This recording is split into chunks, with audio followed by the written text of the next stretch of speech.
Thanks for listening to Curious Cat, the podcast that examines a shadowy space where science and the supernatural collide. I'm your host, Jennifer Holtz. Join me every week as I explore what it means to be a soul in a meat suit. Welcome to Curious Cat.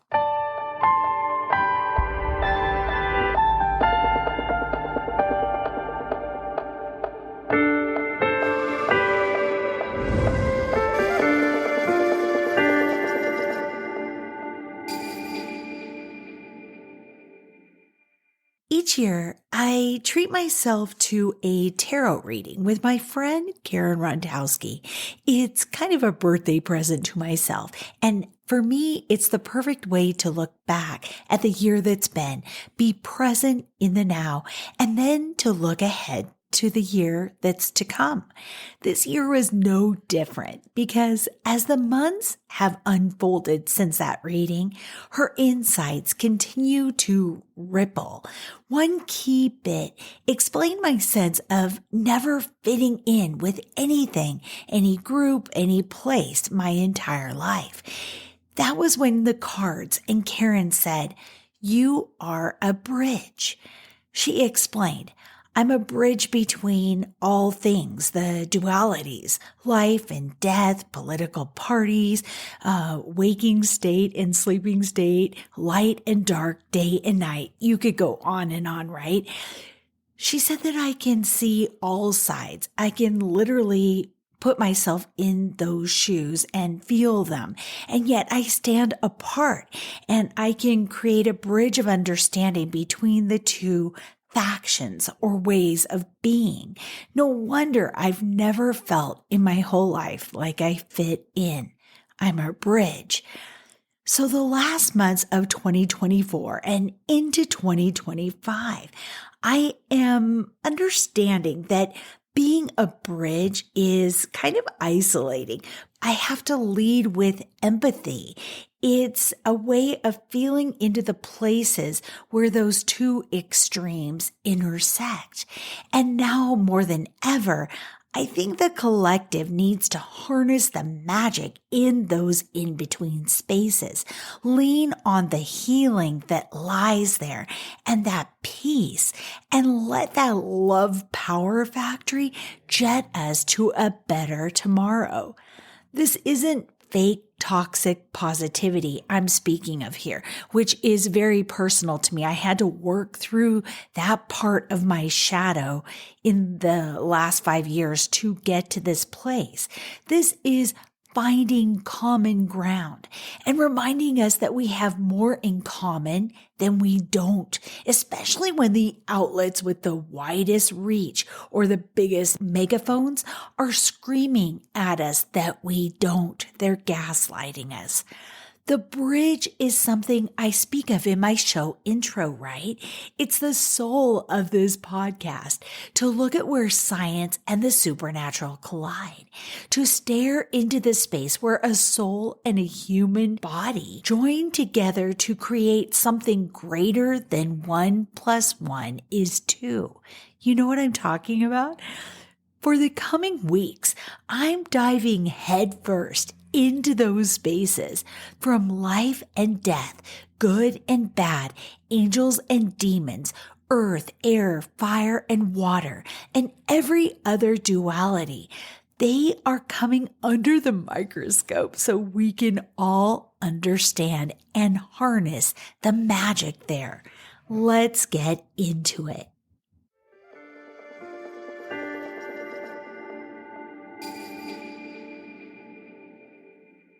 So what is a bridge and why is it magical?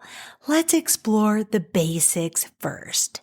When you hear the word bridge, what comes to mind? The Golden Gate Bridge, did that flit through your head? The covered varieties in the South, or a drawbridge? A bridge is defined as a structure carrying a road, path, roadway, or canal across a river, a ravine or a road, a roadway, or other obstacle. It's something that is intended to reconcile or form a connection between two things, Yeah, that is what we're going for. The elevated, enclosed platform on a ship from which the captain and officers direct operations. The upper bony part of a person's nose. A partial denture supported by natural teeth on either side. In music, it defines the part of a string instrument over which the strings are stretched, a bridge passage or middle eight.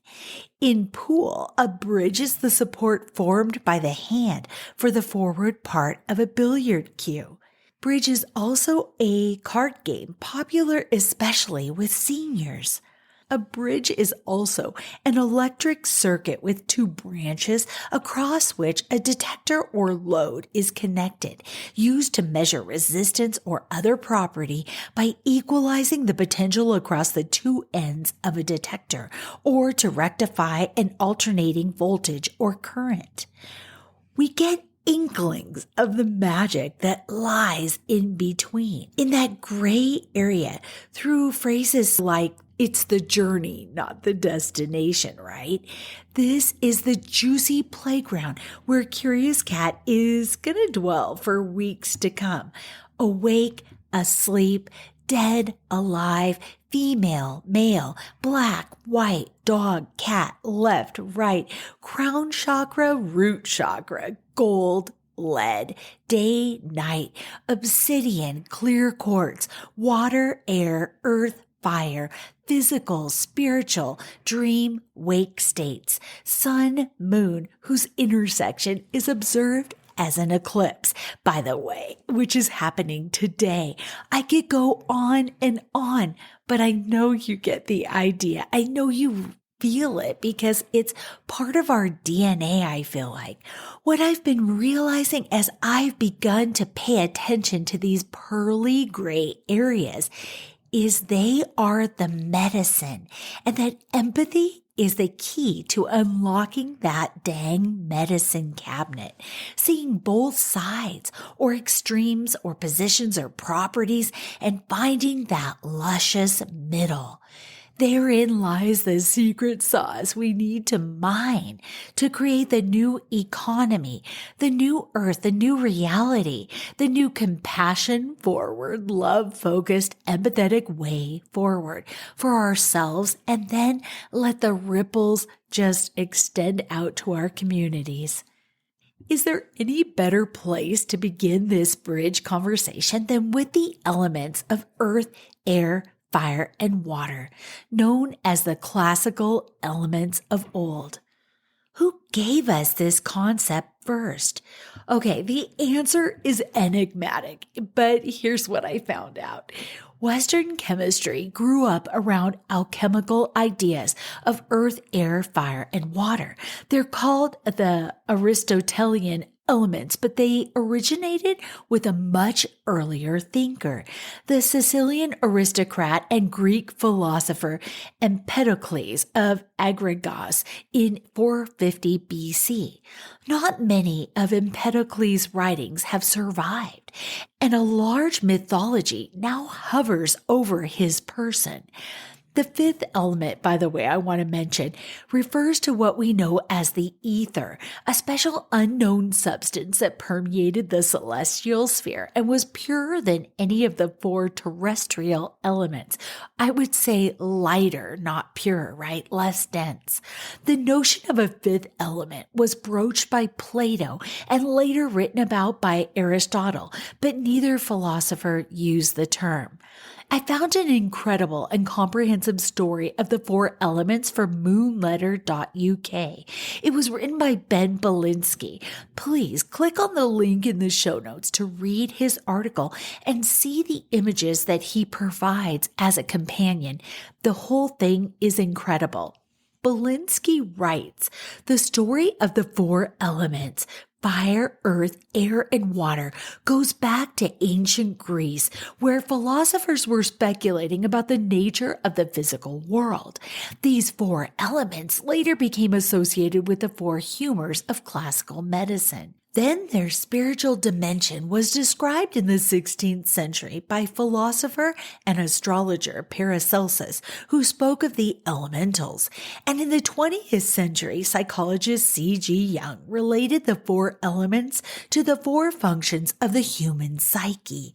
Jung's work has led to greater understanding of how the four elements relate to the 12 signs of the zodiac. Holy smokes, I have goosebumps. But Empedocles, who lived from 494 to 434 BCE, that's where our story begins, in ancient Greece, with Empedocles, who, according to Aristotle, was the first to suggest the theory that the world could be reduced down to four elements: fire, earth, air, and water. These elements could not be created nor destroyed, only their proportions rearranged and put together in different ways. These ideas were to hold sway for the next 2,000 years. The philosophy of the four classical elements spread throughout the Roman Empire, around the Mediterranean, and all across Europe. It became the basis of medical science in the Middle Ages, thanks to the writings of Greek doctor and philosopher Galen, who lived from 129 to 210 AD, and he was the follower of Hippocrates of the Hippocratic Oath. Galen related the four elements to the four humors of the body. Yellow bile was fire, black bile was earth, blood was air, and phlegm was water. Good health was regarded as a balance of the humors, and treatment was to help the patient to stay in or return to their own personal state of balance. We still use the terms the four humors to describe different character types: choleric, melancholic, sanguine, and phlegmatic. The story is told in Passions and Tempers, a history of the humors by Noga Arikha. This from her website. The four humors were first mooted in the 5th century BC in Greece. Each one corresponded to an element and a quality. The pre-Socratic philosopher Empedocles established the fourfold division of the universe, and since humans are part of the universe, the division applied to us as well. The first legendary but probably real doctor, Hippocrates, was also active in this period, and he took on board this idea. The system endured in the West for an extraordinarily long time. Other versions of it still exist in other parts of the world. The Western system, specifically on which Passions and Tempers focused, was passed on to posterity first by the Hippocratic writings, assembled into a corpus in Alexandria, Egypt, at the height of the city's reign in the 3rd century BCE. It was then revised, analyzed, and consolidated by the Greek-speaking Roman doctor Galen of Pergamon, who lived in the 2nd century AD and wrote a prodigious number of books. Medicine remained in a sort of stasis for centuries after this, give or take a few important discoveries, especially within the Arabic-speaking world, thanks to which most of the classical knowledge, medical and otherwise, was passed on. The variation and breaches appeared with the advent of the Renaissance, when it became possible to dissect human cadavers again, and when the original text of antiquity arrived in Europe from Turkey. Once one could look inside the body, the old humors began their transformation, but they endured within medical practice and ordinary beliefs. However, it was only men who were allowed to attend university, where the theory of the four humors was taught. Women healers, also called wise women or witches, continued with their time-tested use of herbal remedies. The fascinating history of the role of women in medicine can be read in the Old Wives' Tales by Mary Chamberlain, which was published by the History Press in 2010. Ibn Sina, who was a Persian philosopher and doctor who lived in the years 980 to 1037, was also known by his Latinized name of Avicenna. He worked on the four humors And that work he did on the four humors is contained in his 5-volume encyclopedia, The Canon of Medicine, which was used as standard textbook throughout the Middle Ages, even up until the 18th century. This magnum opus also provided the basis for Unani, the traditional Muslim system of medicine, which is still followed in the Middle East and in India, where it is practiced alongside Ayurvedic medicines. At the time of the German Renaissance in the 16th century, Swiss doctor, alchemist, and astrologer Paracelsus largely rejected the theory of the four humors, but through his alchemical research explored the relationships between matter and consciousness, describing four elemental beings. Each one corresponded to one of the four elements. That is so fascinating. Okay, so brownies or gnomes corresponded to the earth element. Undines or mermaids corresponded to water. Sylphs corresponded to air. And salamanders corresponded to fire. Then there's the tarot, as well as the 22 cards of the major arcana with its archetypal images of the Fool, the Magician, the Lovers, and the Hanged Man. There's the minor arcana consisting of 4 suits: swords, wands, cups, and pentacles. Each suit is associated with one of the classical elements as follows: swords with air, wands with fire, cups with water, and pentacles with earth. The history of tarot is subject to much speculation, but it is generally agreed that the 4 suits of the minor arcana gave rise to the 4 suits of ordinary playing cards that you're probably familiar with, also known as the poker deck, or in some countries as the French deck. The spades are associated with swords that are associated with air. The club suit is associated with wands, which is fire. The hearts are cups, which is associated with water. Diamonds are associated with pentacles, which associates with earth, and diamonds are like created by the force of earth, right? Scientists no longer regard the 4 elements of the ancient Greeks as the building blocks of the physical world. We have the periodic table, which has 118 elements currently, but it keeps expanding as they discover more. They start with hydrogen and helium and carries on past strontium and gold, radium and uranium to the artificial elements that may only exist for less than a fraction of a second. Then within those atoms, science has discovered protons, neutrons, electrons, neurons, which are in turn composed of even smaller particles known as quarks. Welcome to the quantum universe, they write. Likewise, illness and disease are no longer seen as the result of an imbalance of our humors in the body, and bloodletting, with or without leeches, is no longer seen as a cure-all, thank God. But the 4 elements have not been totally abandoned. They have found a home in psychology and provide the basis of Carl Jung's theory of psychological types. Swiss psychologist and follower of Sigmund Freud, Jung took the 4 elements of medieval thought and mapped them onto his understanding of the human psyche. He described them as 4 functions. Earth is the sensing function, the concern with the physical sensation. Water is the feeling function, to do with emotional evaluation. Air is the thinking function, the rational and intellectual processes. And fire, Jung described as intuition, direct perception without the senses. For me and for many other astrologers, and this is the author here, this typology fits well with our concept of the 4 elements. Jung's typology also lives on in the work of American authors Catherine Cook Briggs and her daughter Isabel Briggs Myers. In their personality test, I think we've all taken online, right? Known as the Myers-Briggs Type Indicator. This test takes the Jungian parameters of introvert, extrovert, sensing, intuition, thinking, feeling, and adds the parameter of judgment or perception.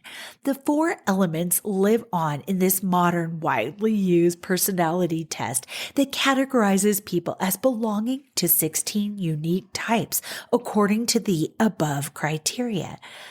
But when it comes to personality, astrology is by far the most subtle and sophisticated system to describe the uniqueness of each human individual, as well as providing a symbolic schema to make sense of the complexity of human interaction. In addition to the four elements that relate to the sun's position in one of the 12 signs of the zodiac, we have the rising sign, the positions of the moon and the planets, and the ever-growing menagerie of trans-Neptunian objects. Ben Belinsky, the author of the article, gives us one final lyric or poem from a band called the Incredible String Band. Earth, water, fire and air met together in a garden fair, put in a basket bound with skin. If you answer this riddle, you'll never begin. Do you know the answer to the riddle? I found more from another article on moon letters specific to the four elements. Earth, the densest of the four ancient elements, the most associated with the material plane, concerned with physical reality. Earth, our planet, our mother, our physical possessions. The element Earth relates both to the world of traditional agriculture and also to the modern world of finances. Water cleanses and heals by cleansing. Each water sign heals in its own way, from Cancer to Scorpio to Pisces, each deeper than the one before. Water heals infection. It eliminates toxins. It removes putrefaction. It aids the natural processes of elimination. Air is thought, intellect, communication, logic, ideas. Without air, fire cannot burn. Breath is the first independent act of a newborn child. For the ancient Egyptians, the Ankh symbolized breath or life force. In Hebrew, the word nephesh means soul, mind, psyche, person, spirit, or breath. Air needs to move, to flow from one place to another, from one state to another, from high pressure to low pressure. Heated, it rises. Cooling, it falls. It carries messages coded as sounds, smells, atmosphere. It is the middle of communication for language. Even being live on radio or television is described as being on air.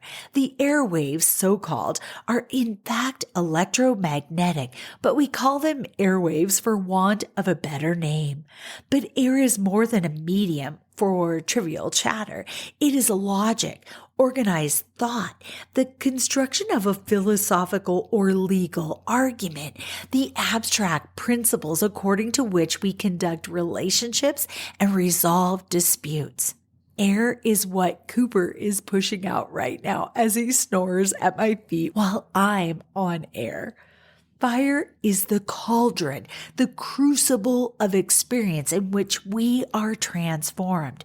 Not the mere ideas of air, the insubstantial ether of communication, but transforming power of life, the burning fiery furnace through which we walk, praising God to emerge unharmed. For we are spirit, for our spiritual essence is fire, and through the fire of experience, we become who we are. Socrates is reported as saying, quote, "The unexamined life is not worth living," end quote. In the context we are creating here, no matter how much you experience fire, unless you examine air, it is of no value. But then someone turned it around and said the unlived life is not worth examining. Or if you haven't lived and experienced, you have nothing to examine. To bring these two statements together, there is a reciprocal relationship between experience and examination of the experience. Just as there is a reciprocal relationship between fire and air. Fire needs air to burn. Too much air and fire gets out of control. Air without fire is cold and static. Air needs fire to get it moving. I had more questions about the father of the original elements, Empedocles, and I searched. I had to do a fresh deep dive, and I found this great article from Allocation. They state, in dress, it said, Empedocles was fanciful, adorning a purple robe with a golden girdle, bronze sandals, and a Delphi laurel wreath. Wow, that is very grand, isn't it? In his manners, he was grave in countenance, with a regal public persona. He was politically active, promoting pro-democratic government during a period when tyrants were common. He is credited with putting down an oligarchy and instituting a democracy. Empedocles was a physician credited with many miraculous healings. According to the 3rd century AD Greek biographer Diogenes Laertius, his book Discourse of Medicine was 600 lines in length. Empedocles was a man of many accomplishments, but he is most remembered for his proposition that all matter was composed of air, earth, fire, and water. Empedocles came along and tied together the thoughts of other philosophers and posited air, earth, fire, and water as the 4 roots, as he called them. Empedocles didn't use the word element to describe those roots. Plato is credited with coining the word element.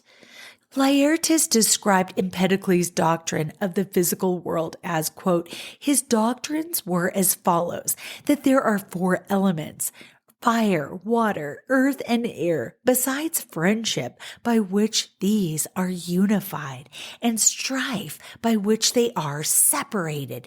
These are his words. Shining Zeus and life-bringing Hera, Adonis and Nestis, who lets flow from her tears the source of mortal life, whereby Zeus he means fire, by Hera earth, by Adonis air, by Nestis water. And the continuous change, he says, never ceases, as if this ordering of things were eternal. At all events, he goes on. At one time, all things uniting in one through love. At another, each carried in a different direction through the hatred born of strife. End quotes. It is clear from this passage and others that Empedocles believed the gods and goddesses were involved in earthly matters. Like other ancients, he believed that the material substances were in some way living, exhibiting the human emotions of love and strife. Empedocles was by no means unique among the ancient philosophers in his belief in the gods and in attributing human qualities to natural phenomenon. Okay, I'm really glad I did a second deep dive on Empedocles, because having physical things you can touch be affected with love and hate or derision or strife, that is the secret sauce, isn't it? Because we know now, like science is catching up and is detecting that our emotions do have an impact on actual material substances, and that the act of actually paying attention and watching particles changes their behavior.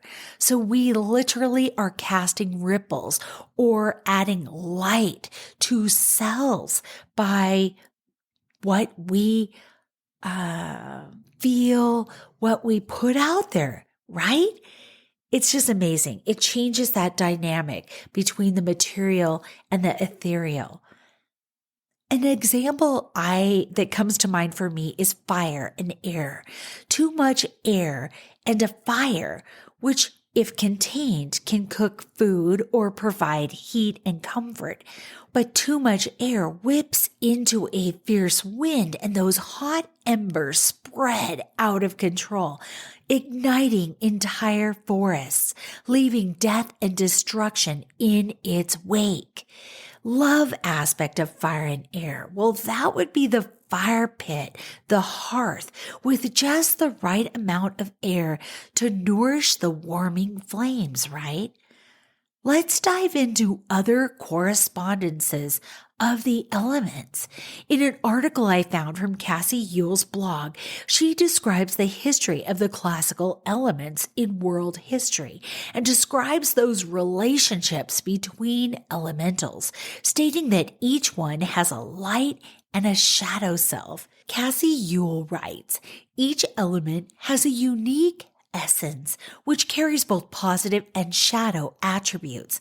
No element is positive or negative, but rather a conglomerate of different energies. For example, we can see the soft and gentle flame of a candle or a roaring forest fire. Each has value and purpose. Each element also relates to a host of other energies and objects called correspondences. Correspondences are energies that match and play well together.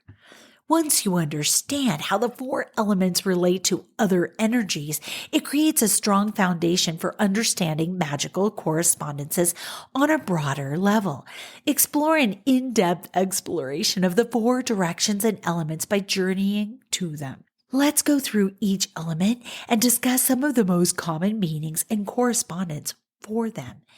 Air relates to intellect, ideas, inspiration, and the mind.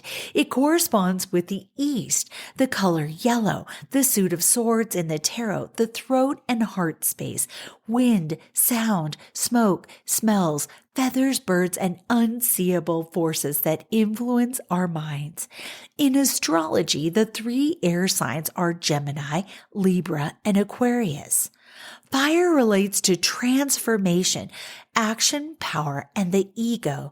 It corresponds with the south, the color red, the suit of wands in the tarot, the solar plexus area, flames, heat, candles, the phoenix dance, and the destructive forces that ultimately encourage new growth. In astrology, these fire signs are Aries, Leo, and Sagittarius. Water relates to emotions, to intuition, feelings, and the subconscious mind. It corresponds with the west, the color blue, the suit of cups, the sacral area, springs, the ocean, tears, shells, aquatic animals, things in a liquid state like melting wax, and the forces that move us to feel so we can cleanse and heal. In astrology, the three water signs are Cancer, Scorpio, and Pisces. Earth relates to safety, to protection, the material world, the physical body. It corresponds with the north, the color green, the root space, dirt, trees, rocks, food, bones, ancestral wisdom, and the physical energies that support and sustain us. In astrology, the three earth signs are Taurus, Virgo, and Capricorn. If you want to form a deeper relationship with the four elements, this is where I'd invite you to begin, connecting with them within your own body. There are many ways to start doing this, and it will be an ongoing practice for you because our relationship with the elements isn't fixed in space. It's constantly evolving and growing. Here are 3 ways I've learned to deepen my relationship with the 4 elements. 1, notice the elements in the natural world, and when you do, notice how they make you feel. For example, when I go on my regular walking meditations outside, this is one way that I tune into the environment and the elements. I notice how the sun's heat feels on my skin. I notice the wind and any sounds it may create in the treetops. I notice any water, which here in the desert is usually just the dew on the grass left over from the sprinklers. I notice the supportive earth beneath my feet. You can even imagine this in your mind right now.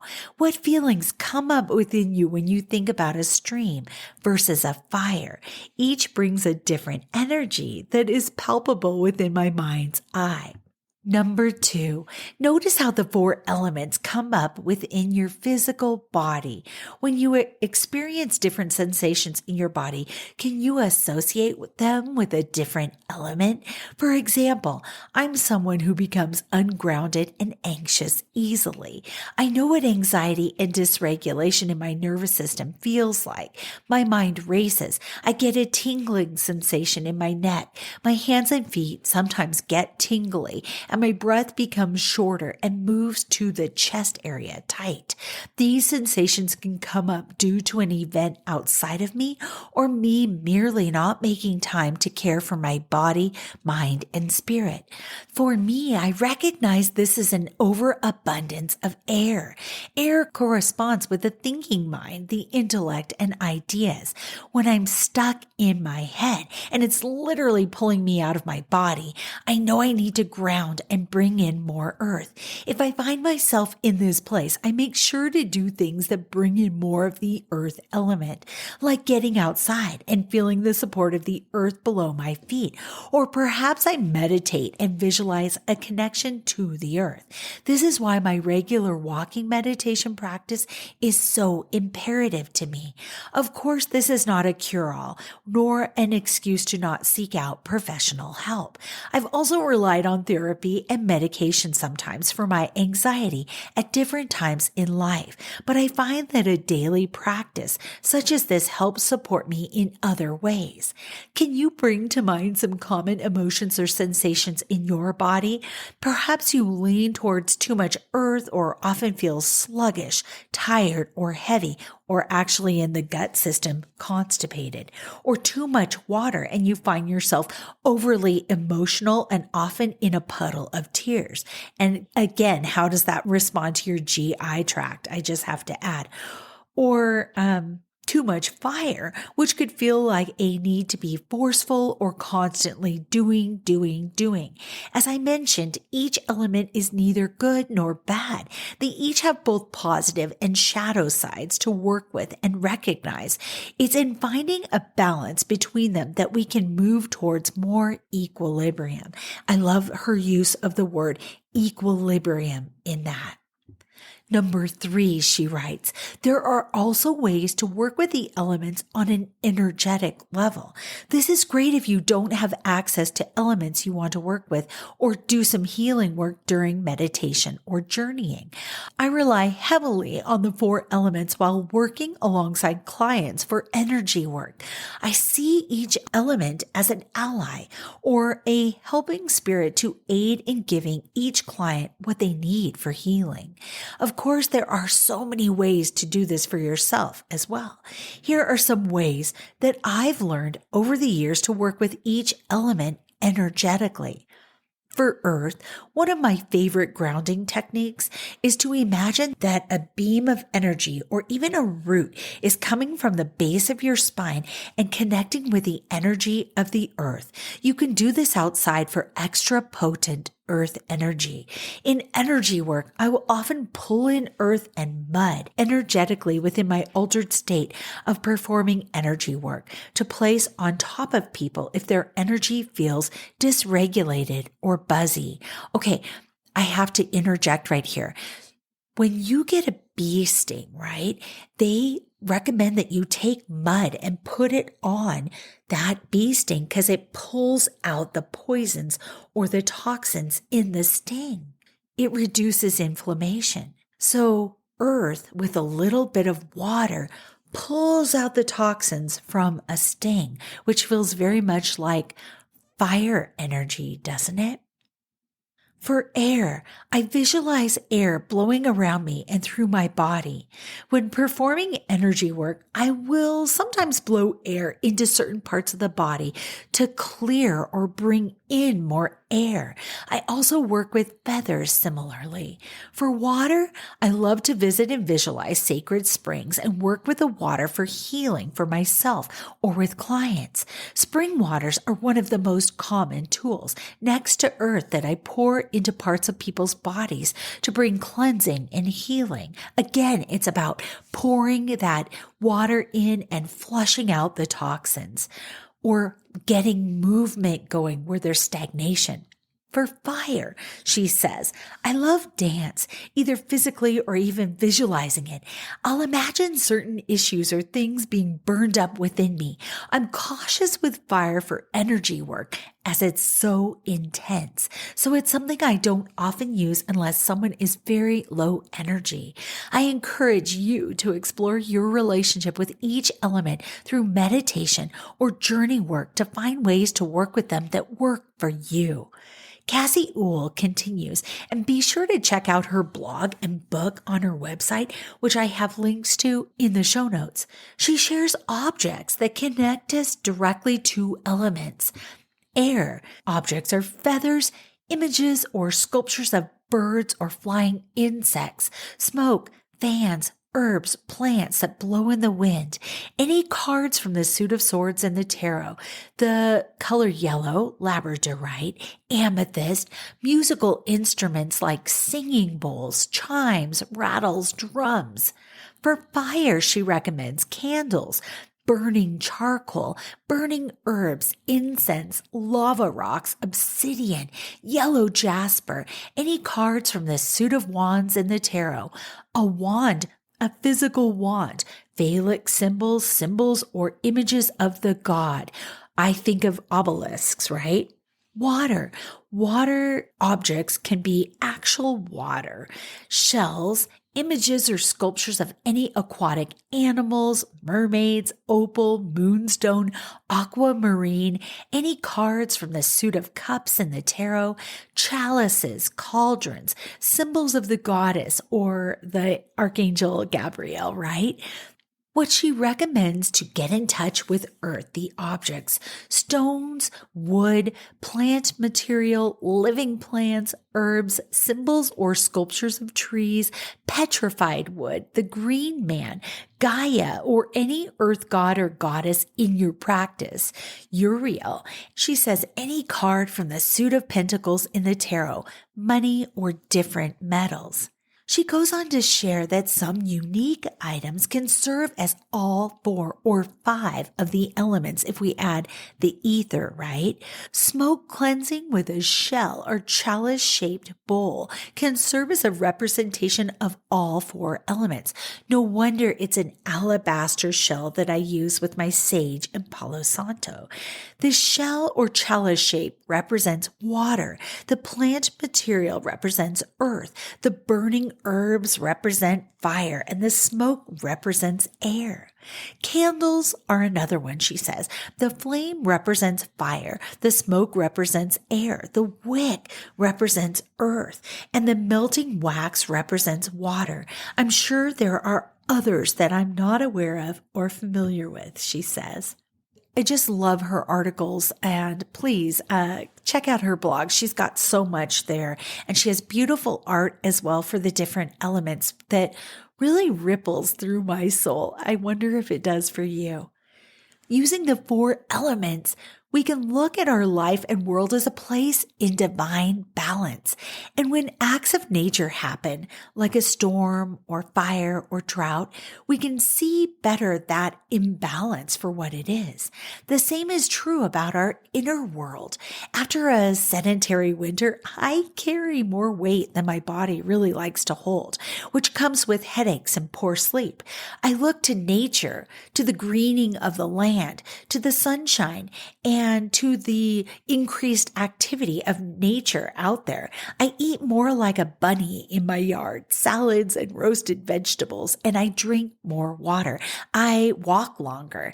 If I feel the cloak of depression snuggle me down, down, down to a place of inactivity, I know I need the element of fire to cook me back into living. I think of what I miss most in those moments of depression. And maybe it's breathing in a creek's waters or lacing up my hiking boots. Maybe it's drinking a cup of piping hot water or pulling on clean socks from the dryer. Maybe it's painting in slashes of anger or some actual emotion on a canvas. And I let that fire coax my body and brain out of the cocoon of depression and into balance again. If I feel lightheaded, I know I'm too airy. Walking barefoot grounds me again instantly, or eating really consciously, chewing on raw carrots or nuts or apples. That does the trick too. If I find myself pissed off, livid at the actions of another, or spun up by something I read in the news, I know that adding my own personal gasoline to that situation, it's not healthy. It's not a balanced approach.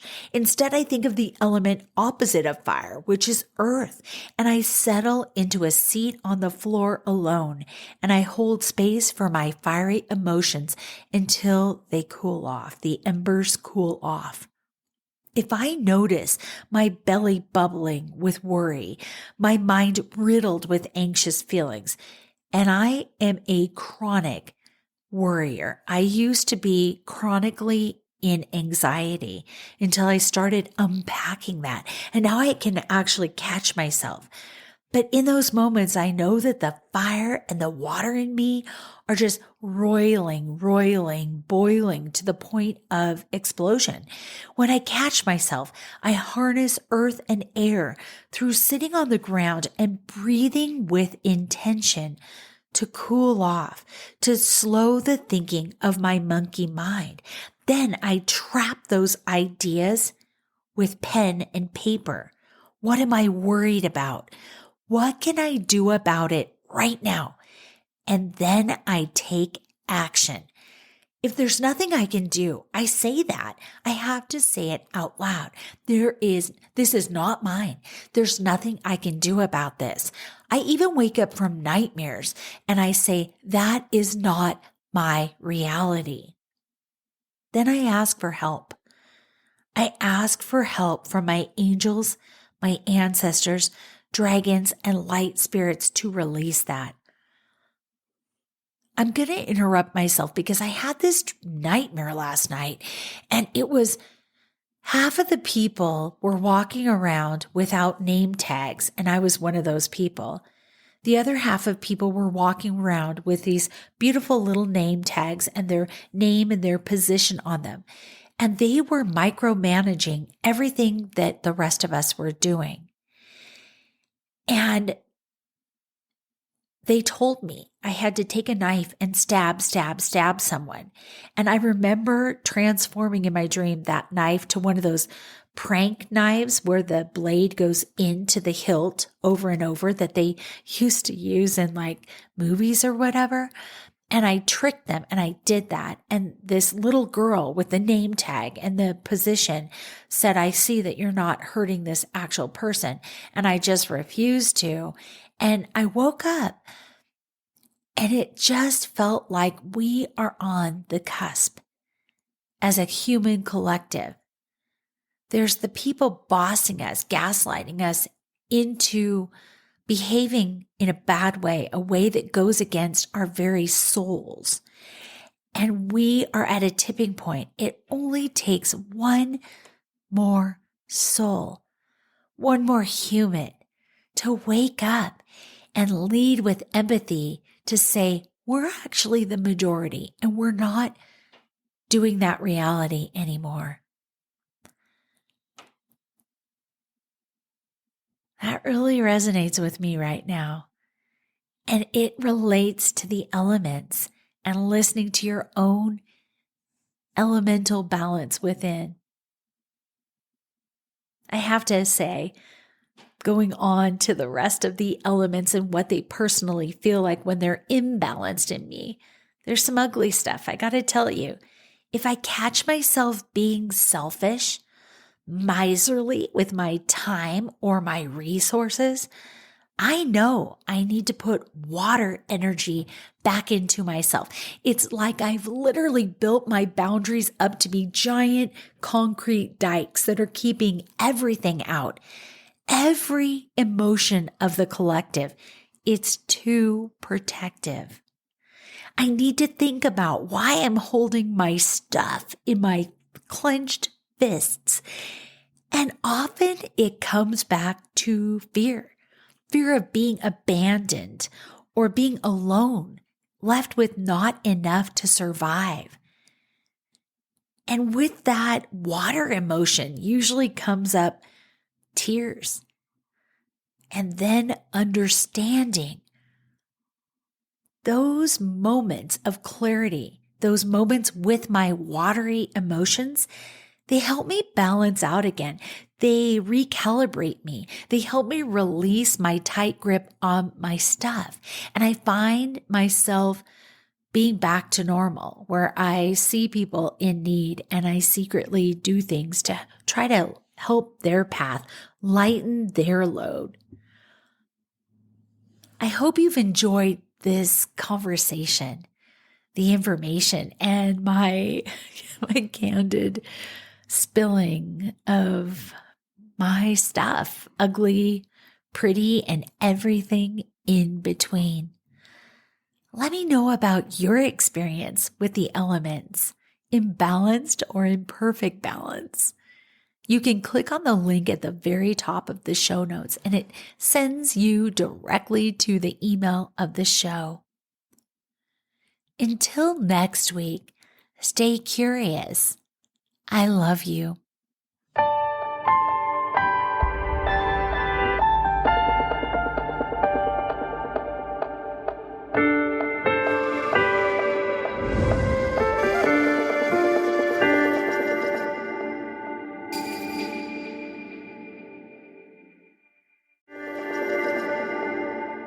Hey, you.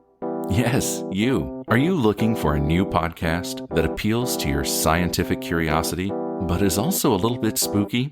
Show me how I died in a past life. Well, look no further, because this cat is where it's at. He had concerns about the ethics surrounding AI, feeling they had achieved consciousness. Curious Cat Podcast examines the shadowy space where science and the supernatural collide. Listen every week with your host, Jennifer Holtz, as she and her guests explore what it means to be a soul in a meat suit. We were healing karma together. They were all kind of predestined to resolve something. Listen on all your favorite streaming apps and continue the conversation on Twitter at CuriousCatPodCA, or find Jennifer and all her links at Jennifer L. Holtz, spelled HOTES.com.